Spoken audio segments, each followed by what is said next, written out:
Welcome, everyone. We are back here at ShiftED podcast. I have a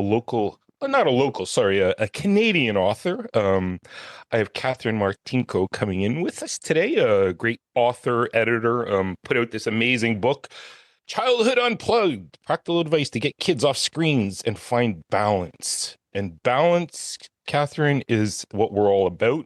But I do feel our world is off balance a little bit. Thanks for coming and joining me, and I really want to get into the meat of this topic because it's a hot topic that we're dealing with now.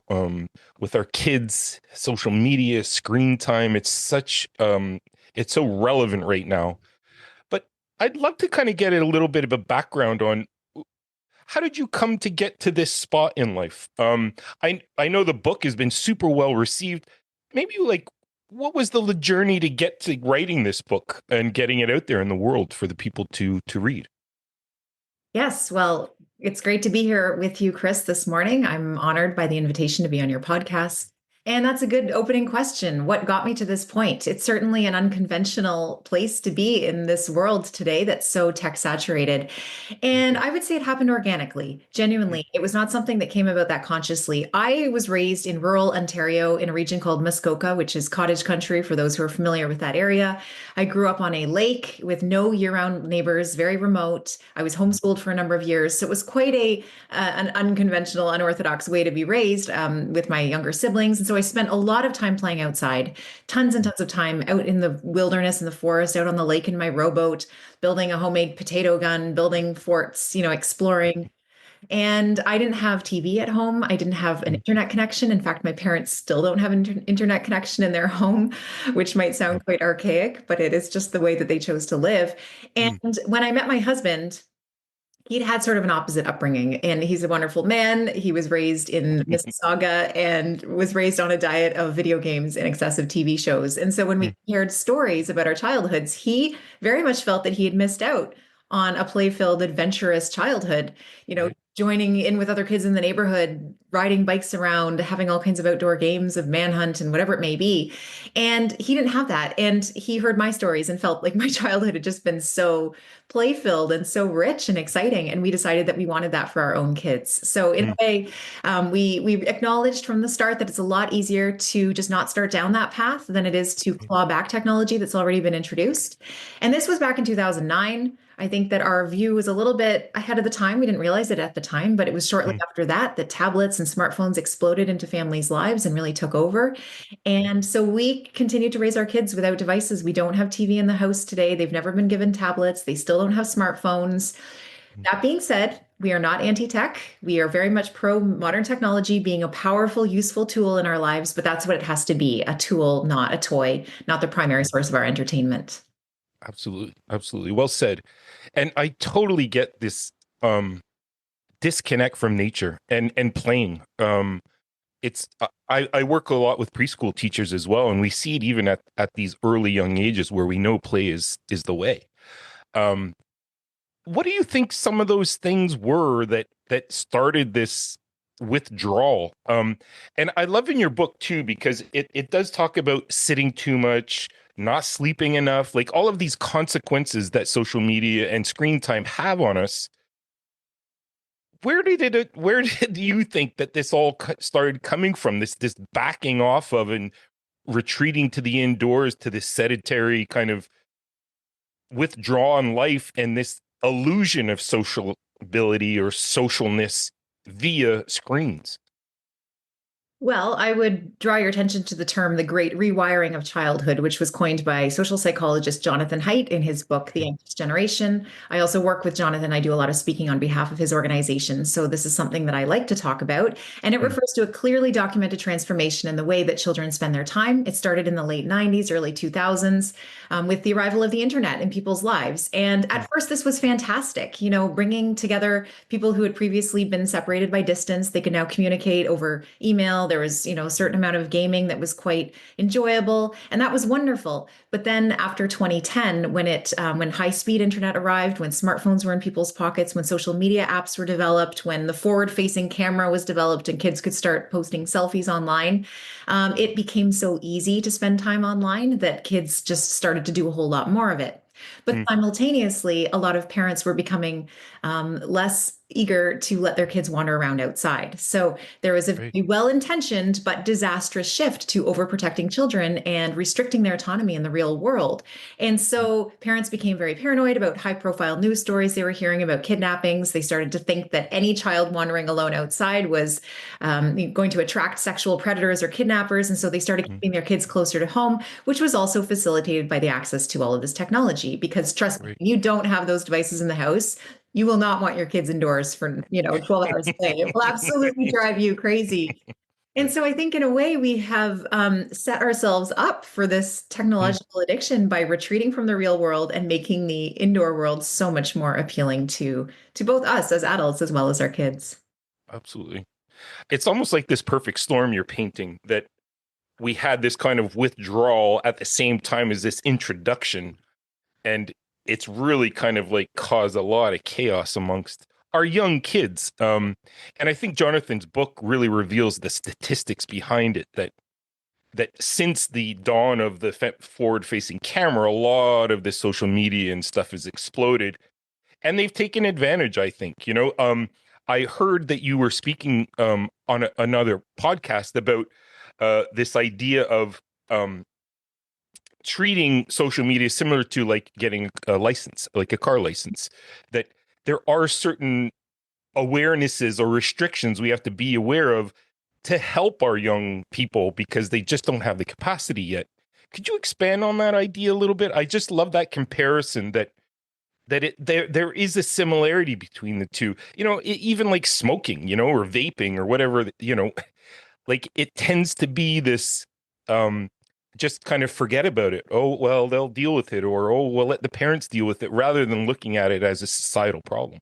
hmm Yes. So that recommendation about being 16 years old is actually that relates to getting a smartphone. So Right. getting a smartphone should be on par with getting a driver's license. And that recommendation comes from Dr. Jean Twenge. She is a psychology professor at San Diego University and the author of many well-known books, including iGen and Generations. She's one of the original researchers in this field of the effects of technology on kids. And for a long time, I wondered when she would let her kids have devices. This is a common Right. question I have. Like, when do these experts let their kids have phones, despite everything that they're saying? Because I do think there's a really big disconnect between the official guidelines and what people are doing. Absolutely.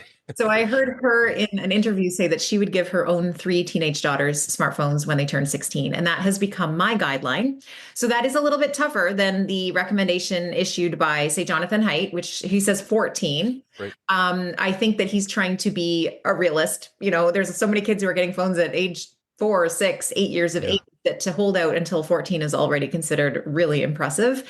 I think we should achieve 16 if possible. That's what I'm Mm, striving for with my own kids. And then right. social media, I don't think we should be on it. Our kids should not be on it until 18. I think they should get through puberty. They should get through high school, ideally. And Right. it's just not a place for kids to be. And this has been underscored by last year's official advisory issued by the US Surgeon General, who said that we do not have adequate evidence to determine that social media is safe for kids. And he Right. thinks it's as harmful for kids as, it's as serious an issue as, seatbelts in cars and safe aircraft and food safety and all of these things. And yet we're just sort of brushing it off. It gets this free pass because everyone's doing it. Oh, Oh, I I do think totally, we need to totally see that. tighten up those rules a bit. Yeah, yeah. And you had mentioned too, in a previous interview as well, that schools are going after the social media companies without reflecting on what they're doing as their own practices. What's your opinion on school taking action against, you know, too much screen time in their schools? Like, where do you stand with that? Like, are your kids in a school where there's limited screen time that they have access to, or can you expand on that a bit?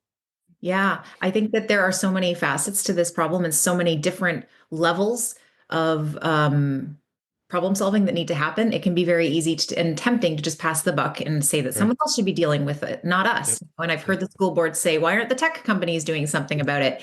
And they're suing the tech companies for distracting children. And yet, I have maintained from the beginning that schools could be taking initiatives to solve a lot of these issues at school. So my kids go to a public school here in Ontario. As many of you know, Ontario passed a cell phone ban last fall. It's not much of a ban, in my opinion, because the kids grade 7 and up are still allowed to carry the phones on their person. They're Hmm. not supposed to check them. And as we all know, that's Hmm. not ever going to stop a kid from looking at their phone. It certainly doesn't even stop an adult from looking at their phone. And it's a complete Right. disaster, in my opinion. So Right. the way that my children are staying focused specifically is they don't have phones. My kids do not own smartphones. And even if they did, they would not be allowed to take them to school. Hmm. So ideally, we would like to see bell to bell phone bans where children do Right. not have access to their personal phones from 9 in the morning till 3:30 in the afternoon or whatever the duration of the day is. That would include the breaks in between classes as well as recess and lunch, because those are just as important as class time for For forming sure. great social connections with friends and learning interpersonal skills that are valuable in life. And I also think, though, that and I should just say that schools that have done this have seen a tremendous increase in test scores, in Hmm. students getting along, reductions in cyberbullying, improvements in mental health, a corresponding decrease in need for mental health services, and Hmm. cost also has been Right. reduced. Teachers report just greater sense of happiness in the classroom. Their Hmm. job becomes a lot easier. They shouldn't have Right. to be policing these devices. So I would like to see schools do that. Right now, it's up to the teachers in each individual classroom to set the rules. It shouldn't be their job. Their job is so Right. tough. That needs to be a broader district-wide, if not provincial-wide mandate. That being Hmm. said, parents can choose not to send phones to school with their kids. They It's true. can, they're the first line of defense. They could intercept those phones at the door and say, no, you need Right. to have 6, 7 hours today to focus entirely on learning and not be on a device. And I Right. wish that more parents would step up and do that. But the issue is that a lot of parents want to be able to reach their child during the day, and that's a whole other problem in and of itself. Yes. Totally. Yeah. It seems weird that, I mean, we want to make sure that our kids are safe, but we give them phones and just let them, freely explore the internet. One thing Emily Shirkin said, she's like, until you're ready to talk about porn and like extreme violence because they have access to all this, they shouldn't be on these phones, right? Like, until you're prepared to have these really big conversations, um, what, like, what's the point? Like, Yeah, and there's a great question I've heard from Katherine Price, who wrote a book called How to Break Up with Your Phone. And in right, one of her talks, she says, two questions to ask yourself if you're considering giving your kid a phone is, are you ready for your child to have access to the entire internet? And are you right, ready for the entire internet to have access to your child? And if your yes, answer is no to either one of those questions, you probably want to hold out giving that device to your kid. And right, parents really need to reconsider their concept of safety. So these devices are so often handed over to their kids under the guise of safety. The parent thinks, oh, because I can reach my child, therefore they are better off in the world. But I right, challenge that assumption. I had a great conversation with a mother in Vancouver who has two teenage daughters. They ride public transit every single day to school. They don't have mm, smartphones. And right, they came home and they were telling their mother about how worried they are. Well, first they said, how acutely aware they are of the presence of creepy strangers. So if they're standing in a bus stop, they move away. If someone a little questionable approaches them, they know how to respond and sort of preempt the situation before it gets messy. But they mm, told their mother that they're very concerned about all the kids they see who are oblivious to their surroundings because these kids mm, have their earbuds in and they are looking at TikTok videos or Instagram and they are completely clueless as to who's around them. right, And the right, question is, who's really safer in that situation? Is it the kid mm, who could hypothetically call their parent in an emergency? What's the parent going to do, really? Or is it the kid who's relying on this ancient neural circuitry to detect and avoid danger and just, avoid getting into a messy situation because they've got their senses aware and they're cluing into what's going on around them. So yeah, parents also need to think about what they're opening up, the can of worms that they're opening up by giving their kids that phone. So not only is it distracting kids and removing them from the real world, it is also exposing them to overly mature content that we would never let kids have access to in the real world. There are many things that we limit and restrict in real life. You can think about all the age gating that exists in terms of buying cigarettes and alcohol and going to casinos and going to strip clubs and watching X-rated movies, R-rated movies, all these things we try to protect children. But when it Mm. comes to phones, they have access to all of that. I know. And It's almost like no we've limit. forgotten about that, right? Like it's like, let's not think about that because I can get in touch with them when I need to in case there's a problem. Like, well, what did you do 10 years ago? Right? Like it's and I guess my extension to that is if parents are always worried, like, and it's funny, you talked about helicopter parents. I talked with Lenore, who is telling me it's more like snowplow parents. She was appropriating it to Canada as well. That it's gotten extreme, this protectionism, yet this virtual is like the wild, wild west, like whatever, And she was equating it to like this stranger danger of that it would take hundreds and hundreds and hundreds of years of a kid standing on a corner before any person would abduct them or anything like that, right? So the reality of it is not hinged in reality. It's this stranger danger of I don't know what, but it seems to like have collided with this. And I think because your book, it came out at a really, really good time, because all of this is like right in our faces now, and we're having to have these conversations and kind of be like, wait a minute. um, what were some of the most surprising research that you found when you were writing Childhood Unplugged? Were there things that you, when you were researching the book, were like, oh boy, this is interesting?